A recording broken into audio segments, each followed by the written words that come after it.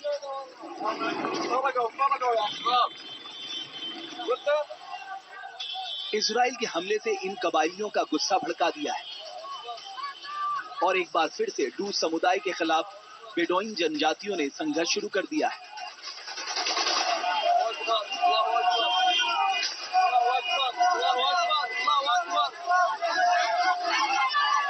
मंगलवार को सीजफायर लागू होने के बावजूद बेडोइन कबीले के हथियारबंद लड़ाकों ने ड्रूज समुदाय को चारों ओर से घेर लिया। ये तस्वीरें बता रही हैं कि सीरिया और इजराइल के बीच संघर्ष थमने वाला नहीं है। ये बात अलग है कि तनाव को कम करने के लिए अमेरिका पूरी कोशिश कर रहा है।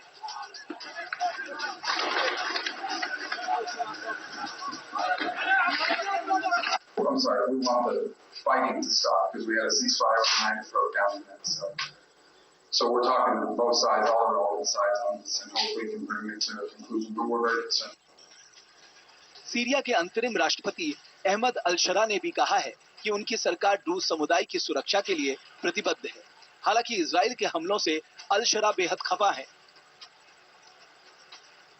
अल-शरा ने नेतन्याहू को चेतावनी देते हुए कहा है कि सीरिया युद्ध से नहीं डरते हैं।